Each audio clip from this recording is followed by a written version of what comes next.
Hello and welcome to RC and thanks for stopping by.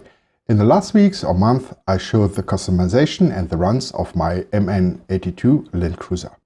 I already had done a short review in my rebuild video.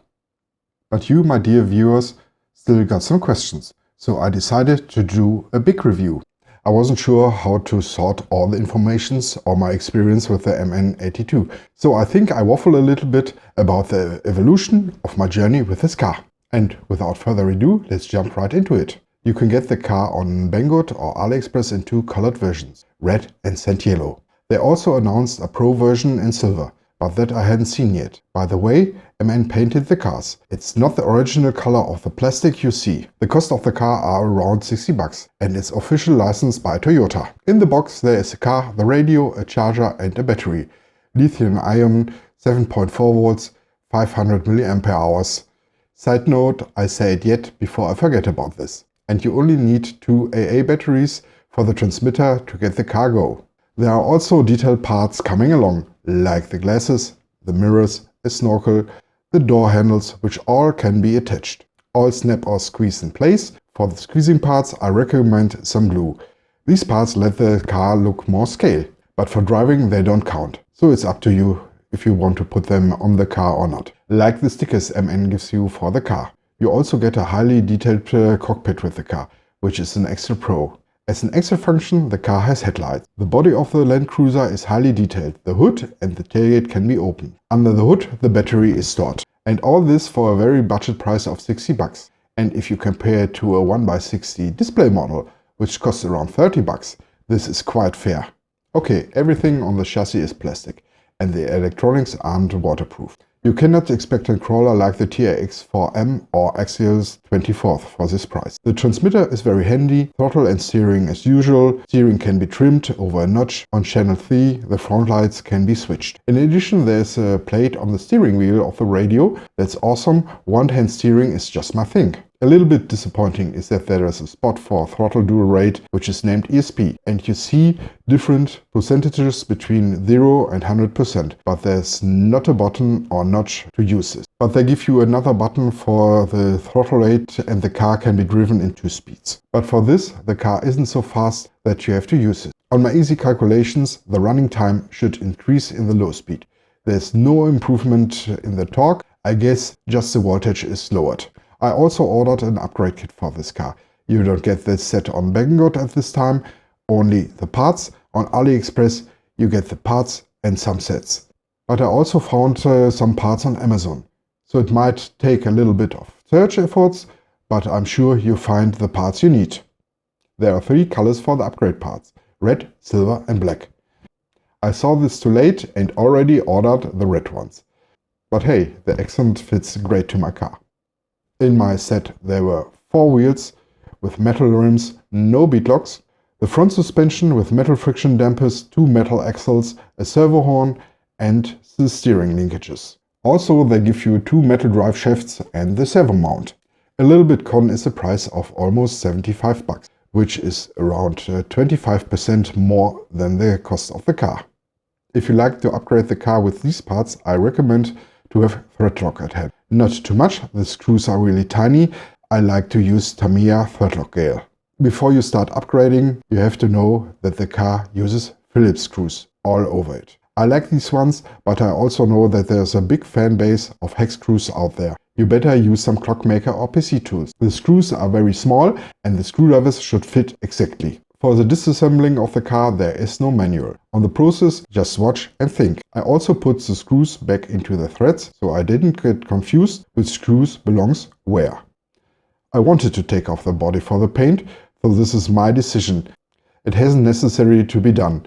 But for the front suspension upgrade, you have to take off the cabin in any case. Otherwise you cannot reach the screws of the upper arms. I first changed the rear axle. There's no improvement in the damping enough. The axle is only more durable and lowers the point of gravity. The plastic shocks stay and the suspension is very stiff. There are also fake leaf springs in the rear. 1 metal band at each side is the one who does the job. And in addition 4 plastic fake leaves under each one of these bands. Only for the look and without any function. I might bend them with string tape together like Derek from Holy Hill RC did this on his LC. Side note, and right as I produced this video, Derek contacted me saying that there are now upgrade parts for the rear suspension available. Thanks a lot, my friend. For the ones who don't know Holy Hills RC, I put a link into the description of this video. You'll find a lot of crawling videos on his channel. Later in this review, I get back to this point. For the installation of the drive shafts, MN put holes into the middle skid plate, so the screws can be reached easily. But it still was a little bit fiddly to do. For the front upgrade, I had more parts. And also no manual, just a photo from Banggood. So I unplugged the servo, unscrewed the complex axle with the trailing arms as one unit. Just 6 screws and I had a sample for my new axle. Everything fits great together and the adjustable steering linkages are awesome. They also improve the steering angle a lot. On full steering, the car seems to rub over the front wheels, which I never had seen before on a 4-wheel drive car. But the big problem was the attachment to the chassis. First I noted one screw was missing. I don't know if I lost it or it's already missing in the back. But this wasn't an issue. The heads of the new screws are too small and fall through the holes in the chassis rails. Also, you cannot use the screws from the old suspension. They are self-tapping screws for the plastic and you now need machine screws for the metal. In my screw box, I found a fitting screw for the replacement and 4 washers. If you don't have such a treasure chest, better save the money for this upgrade. Buying fitting screws later might be a nightmare. There's also the possibility MN might have done some changes on the car. My upgrade parts came in January. I ordered the car at the same time, but it was 4 times delayed and then cancelled. I ordered it again and then got the Land Cruiser after 2 weeks. Derek mentioned I have an upgraded version of the car, so this might be the reason for the big holes in the chassis rails or small screws. This is everything for the technical side so far. I might change the motor, the pinion and the gears in the near future. Because I heard there are weak points too. But hey, I can say it often enough. It's a scale model for a toy price. For adding colors there are 3 points. First, the light glasses. I use Tamiya clear, red and orange. For the rear lights and side winkers, the indicators in the front are also overpainted. Out of the box, they look too yellow for my taste. The second thing is the front grille, tank caps, door handles and roll bar. These parts are painted in gunmetal. Some parts were delivered in chrome. These are put overnight in etching drain cleaner. Voila! Chrome's gone and only paintable plastic left. The third step of my paint job are the cabin and bed. In preparation, the tailgate also was sampled for an easier painting. I had some iridescent blue/green color in the cellar. This was a new manufacturer for me and so I give it a try. For this type of color, there's always the same steps. Black base color, then the effect color, let it dry. And excuse me, right here, I don't want to get too deep into the working with effect color. So please just stay on the info that you have to do many layers and that you have to check the effect after each spraying until you find the one you wish. The next step was polishing the effect color with toothpaste and adding the stickers. These flame ones are not in the kit. They come from XXX Main from Canada. I also added the stickers from the kit, but they are not the best, to be polite. After hair drying the stickers, the sealing with clear coat started. I don't trust clear coats, so I let it dry for almost a week. It was the first time I used 2K clear coat. I'm not sure if 2K is a problem or the nozzle of the can, but I got orange skin. You can see it even after 4 polishes and it isn't so smooth as I wish. Altogether, I'm fine with the result. I made some mistakes, but I could hide them under stickers. And it really can be seen that the stickers from the kits are terrible. They are precise cutted, so far so good, but you can see their glue and they don't really like to stay tight on the surface. As a result, I have to say, from 2 meters away, the design looks fine. So what? And hadn't I said already, it was a cheap RC. Before I get to the first driving, I have to admit some cons. Even with the new front trailing arms, you have no flex in that axle. The rear is also too stiff. And with the mounting on the leaf springs, the rear axle can twist forward and backward.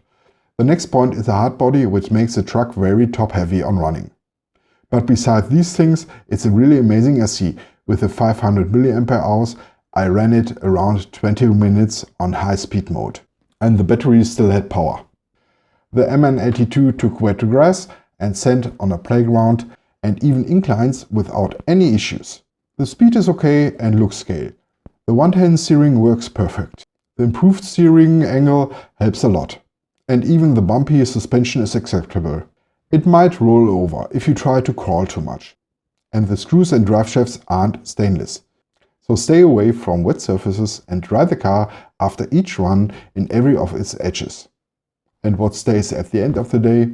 This car is a great RC for a budget price, and even right out of the box you can have a lot of fun with it. It's more a trailing car than a crawler, but for a short run in between or on your lunch break it's cool.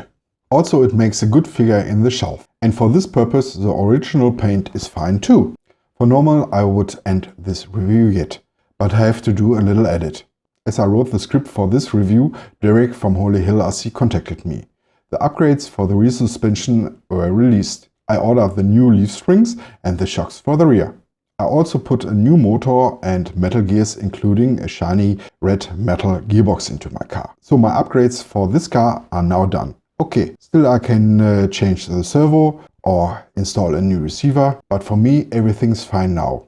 If there wasn't. On my first test, right here in the apartment, I recognized the car's jumping and the new motor gets very hot. And even worse, you can feel it right through the skid plate under the chassis. That's not a good sign. Everything on the drivetrain was in line.